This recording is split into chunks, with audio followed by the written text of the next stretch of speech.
Good morning all of you. तो आज हम बात करेंगे फंगाई के डिफरेंट ग्रुप के बारे में। ओके, तो उसके पहले हम देख लेंगे कि फंगाई के अंदर रिप्रोडक्शन कैसे होता है। तो हमने प्रीवियस वीडियो में देखा था कि फंगाई के अंदर रिप्रोडक्शन एसेक्सुअली एंड सेक्सुअली दोनों तरह से होता है। ओके, तो एसेक्सुअली में हमने देखा था कि किस तरह से होता है। तो एक तो फिशन से, और फिर दूसरा था फ्रेगमेंटेशन से, और बडिंग फॉर्मेशन से होता था। Okay, asexual reproduction. इसके अलावा भी स्पोर फॉर्मेशन से भी एसेक्सुअल रिप्रोडक्शन होता था। और हमने देखा था कि जो सेक्सुअल रिप्रोडक्शन है फंगाई के अंदर, उसके अंदर क्या होता है, तो जो एक साइकिल होती है वो साइकिल के 3 फेज थे उसके अंदर। पहला था प्लाज्मोगेमी, दूसरा था कैरियोगेमी एंड तीसरा था मियोसिस। ओके, तो हमने देखा था कि एस्कोमाइसेटिस एंड बेसिडियोमाइसेटिस के जो ग्रुप है फंगाई के, उसके अंदर बीच में एक दूसरा फेज भी आता है जिसका नाम था डाइकैरियोन। बराबर। तो डाइकैरियोन में क्या था, तो डाइकैरियोन फेज में बीच में 2 न्यूक्लियस थे। ओके, तो ये तो था जो प्रीवियस वीडियो था उसके बारे की थोड़ी इन्फॉर्मेशन, बिकॉज ये आपको इस वीडियो में इसके बारे में बहुत देखना है। ओके, तो सबसे पहले हम देखेंगे फाइकोमाइसेटिस के बारे में। ओके, तो फाइकोमाइसेटिस कहाँ पे रहते हैं, तो एक्वेटिक है, मतलब कि वो पानी में ज़्यादातर होते हैं। इसके अलावा वो जो डिकेड वुड होते हैं मॉइस्ट कंडीशन के अंदर, तब उस पर ज़्यादा ग्रोथ होते हैं। और वो ऑब्लिगेट पैरासाइट होते हैं ऑन प्लांट्स, मतलब कि वो टोटली डिपेंडेंट रहते हैं प्लांट के ऊपर। और उसके माइसिलियम के बारे में हम देखेंगे। तो उसका माइसिलियम, तो हमने देखा था कि जो फंगाई के अंदर जो हाइफे होते, वो हाइफे ये फूग का माइसिलियम बनाते हैं। ओके, तो जो हाइफे थे वो 2 टाइप के थे। हमने देखा था कि जो हाइफे के अंदर बीच में जो सेप्टा होता है या वॉल होते हैं, तो उसे हम सेप्टा वाला हाइफे बोलते हैं। ओके, और अगर वो ऐसे बीच में कोई भी वॉल के बिना होगा, एक ट्यूब की तरह, तो उसमें क्या होगा, बहुत सारे न्यूक्लियस हो गए, जिसकी वजह से हम उसे क्या बोलते थे, तो कोइनोसाइटिक। बराबर।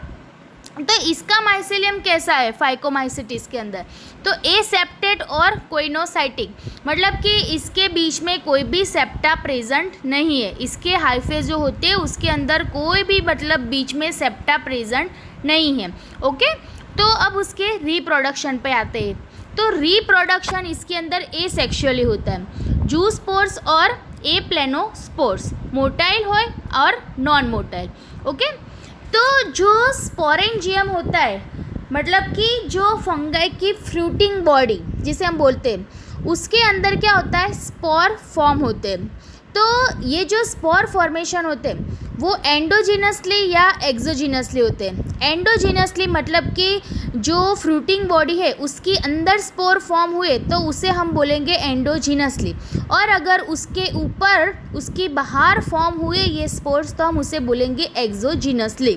ओके, तो इसके अंदर जो स्पोर होते हैं, जो फॉर्म होते, वो एंडोजिनसली, मतलब कि वो फ्रूटिंग बॉडी के अंदर, ओके, स्पोरेंजियम के अंदर फॉर्म होते हैं।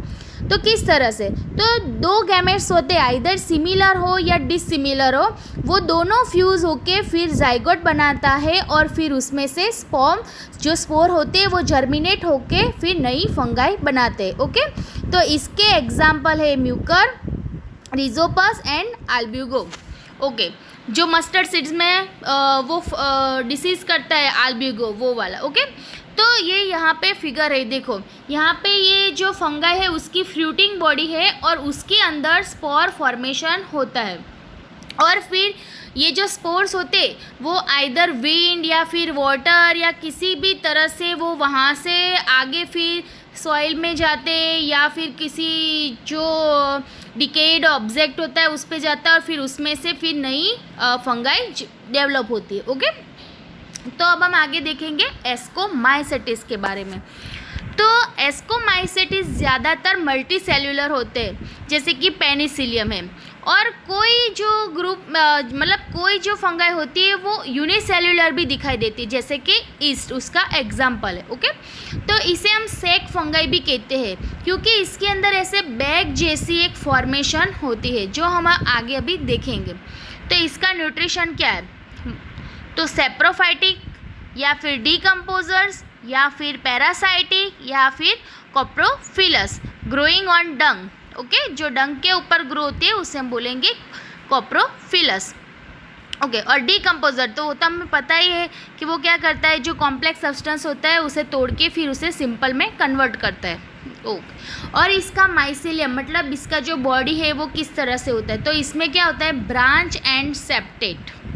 अब उसके रिप्रोडक्शन के बारे में, तो एस्कोमाइसेटिस के अंदर दोनों तरह से होता है, एसेक्सुअल एंड सेक्सुअल, दोनों तरह से।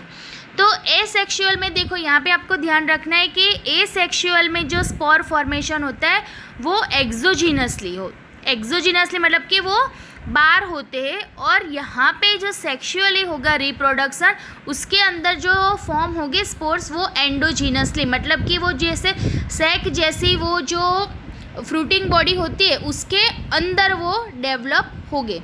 ओके, तो ये आपको याद रखना है। तो एसेक्सुअली में क्या होगा, तो जो स्पोर्स होते हैं वो एक्सोजीनसली फॉर्म होते हैं। ओके, जो कॉनिडिया है वो माइसेलियम बनाएगा आफ्टर जर्मिनेशन। ओके, तो अब हम आगे देखेंगे सेक्सुअल फेज के बारे में। तो सेक्सुअल में क्या होगा, एस्कोस्पोर्स बनेंगे, किसमें, एस्कोकार्प्स के अंदर, जो फ्रूटिंग बॉडी है उसके अंदर। वो अभी आगे मैं आपको बताती हूँ, पूरा चार्ट है। ओके, तो इसका एग्जाम्पल क्या है, एस्परजिलस, क्लेविसेप्स एंड न्यूरोस्पोरा। तो ये जो न्यूरोस्पोरा है वो बायोकेमिकल एंड जेनेटिक वर्क के अंदर बहुत यूज़फुल है। देखो यहाँ पे अब हम उसके सेक्सुअल जो साइकिल है उसके बारे में देखते हैं किस तरह से। तो एस्कोमाइसेटिस के यहाँ पे जो हाइफे है वो दोनों मिलते हैं, मतलब वो एक दोनों फ्यूज़ होते हैं, और फिर उसके बीच में क्या होगा, प्लाज्मोगेमी, मतलब कि जो प्रोटोप्लाज्म है वो कंबाइन हो जाएगा यहाँ पे प्लाज्मोगेमी होके। लेकिन एस्कोमाइसेटिस में हमने देखा था कि डाइकैरियन स्टेज आता है, तो यहाँ पे देखो दो न्यूक्लियस है तो डाइकैरियन स्टेज आएगा। फिर क्या होगा, ये जो एस्कस फॉर्मेशन, ऐसे बैग जैसे यहाँ पे एक फॉर्मेशन बनेगी, एस्कस फॉर्मेशन। फिर क्या होगा, कैरियोगेमी, मतलब कि जो न्यूक्लियस था वो यहाँ पे कंबाइन होगा। फिर क्या होगा, कैरियोगेमी के बाद मियोसिस होगा। तो मियोसिस तो आपको पता ही, आपने चैप्टर 10 में पूरा डिटेल में देखा है कि मियोसिस होगा, फिर उसमें से 4 बनेंगे स्पोर्स। ओके, और फिर उसका माइटोसिस होगा, मतलब कि यहाँ पे 8 स्पोर्स बनेंगे। ओके, जो एस्कस थे उसके अंदर 8 स्पोर्स बनेंगे जिसे हम बोलेंगे एस्कोस्पोर्स। फिर ये जो एस्कोस्पोर्स होते हैं एस्कस के अंदर, वो बाहर निकल के फिर उसका जर्मिनेशन होगा और वो फिर से नया माइसेलियम बनाएगा। ओके, तो ये आपको पूरा डिटेल में देखना है और अच्छे से ध्यान लगा के पढ़ना है इसको। अगर कोई भी डाउट है तो मुझे बताना है। ओके, इसी तरह से अब आएगा बेसिडियोमाइसेटिस का। चलो तो देखते हैं बेसिडियोमाइसेटिस। तो उसके कॉमन फॉर्म्स कौन कौन से, तो एक तो मशरूम है, ब्रैकेट फंगी है और पफ बॉल्स है। ओके, और वो सॉइल में दिखाई देते हैं, ऑन लॉग्स, जो प्लांट के जो लॉग्स होते हैं उस पे, फिर ट्री स्टम्प्स पे, और प्लांट बॉडीज़ के अंदर एज अ पैरासाइट वो दिखाई देते रहते हैं, मतलब वहाँ पे। उसके एग्जाम्पल कौन से है, तो रस्ट एंड स्मर्ट्स। और उसका माइसेलियम तो ब्रांच एंड सेप्टेट होता है। इसका रिप्रोडक्शन तो इसमें किस तरह से, वेजिटेटिव बाय फ्रेगमेंटेशन, उसके छोटे छोटे मतलब फ्रेगमेंट हो गए और फिर उसमें से नया फॉर्म होगा। तो यहाँ पे देखो सेक्स ऑर्गन्स तो एब्सेंट होते हैं, लेकिन क्या होता है, लेकिन यहाँ पे प्लाज्मोगेमी होता है। 2 डिफरेंट स्ट्रेन्स टाइप के, जो डिफरेंट स्ट्रेन्स हो जिसके ऐसे 2 सेल्स होते हैं उसके बीच में यहाँ पे प्लाज्मोगेमी होगा। ओके, और फिर क्या होगा, डाइकैरियोटिक स्ट्रक्चर बनेगा। आपको पता ही है कि बेसिडियोमाइसेटिस में भी ये बीच में ये फेज आता है डाइकैरियन वाला। ओके, और फिर उसमें से क्या होगा, बेसिडियम होगा।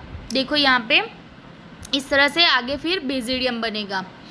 तो कैरियोगामी होगा और फिर से उसके जैसा ही मियोसिस होगा और फिर उसमें से बेसिडियोस्पोर्स, बेसिडियम में से बनते हैं स्पोर्स, इसके लिए इसका नाम है बेसिडियोस्पोर्स। ओके, तो यहाँ पे जो बेसिडियोस्पोर्स है वो एक्सोजीनसली फॉर्म हो गए। तो तो देखो यहाँ पे मैंने उसके ऊपर बताया, नहीं कि उसके अंदर। तो बेसिडियम के ऊपर इस तरह से बेसिडियो स्पोर्स हो गए। ओके, तो basidiospores are exogenously form on the basidium, और वो तो पता है, they are arrange on fruiting bodies called basidiocarps. जो ये फ्रूटिंग बॉडी है जो बेसिडियम, इसे हम बोलेंगे बेसिडियो कार्प्स। तो उसके एग्जाम्पल कौन कौन से हैं? तो एक तो ये मशरूम, अगारिकस, पची ये अस्टिलेगो, स्मर्ट्स एंड पक्षिनिया, रस्ट। आगे भी हमने देखा यहाँ पे रस्ट एंड स्मर्ट्स, वो जो प्लांट्स के जो अंदर रहते बॉडी के अंदर, वो वाले। Okay, rust and smuts. तो ये बेसिडियोमाइसेटिस, यहाँ पे भी उसके जैसे ही पहले की तरह दो जो हाइफे होते हैं वो फ्यूज़ होते हैं, फिर उसके बीच में प्लाज्मोगेमी होगा, फिर डाइकैरियन स्टेज आएगा, उसके बाद क्या होगा, ये बेसिडियम बनाएगा इस तरह से, और बेसिडियम के बाद क्या होगा, कैरियोगेमी होगा, और कैरियोगेमी के बाद इस तरह से मियोसिस होगा, और मियोसिस के बाद क्या होगा, उसमें से स्पोर्स बनेंगे। तो ये स्पोर्स भी फिर आगे जाके जर्मिनेशन होके नया माइसेलियम बनाएगा। तो इतना क्लियर है बेसिडियोमाइसेटिस के बारे में। तो अब हम देखेंगे ड्यूटेरोमाइसेटिस के बारे में। तो ये जो ड्यूटेरोमाइसेटिस है उसे हम बोलेंगे इम्परफेक्ट फंगी, बिकॉज इसके जो एसेक्सुअल और वेजिटेटिव फेज है वही वेल नोन है, बाकी उसके सेक्सुअल फेज के बारे में कोई ज़्यादा इन्फॉर्मेशन नहीं, और जो इन्फॉर्मेशन मिली है उसे दूसरे ग्रुप में इन्वॉल्व किया हुआ है। ओके, इसके लिए हम इसे बोलेंगे इम्परफेक्ट फंगी। तो इसका रिप्रोडक्शन तो by asexual and vegetative means से, तो उसमें क्या होगा, एसेक्सुअल स्पोर्स बनेंगे। Okay, known as a conidia. और इसका माइसेलियम कैसे होता है, तो सेप्टेट एंड ब्रांच वाला। इसका न्यूट्रिशन तो saprophytic, parasitic, decomposers of litres. तो इसकी वजह से क्या होगा, वो जो मिनरल साइक्लिंग है उसमें हेल्प करेगा। ओके, और इसके एग्जाम्पल कौन कौन से, तो अल्टरनेरिया, कोलेटोट्राइकियम एंड ट्राइकोडर्मा है। ओके, तो इतना आपको क्लियर है।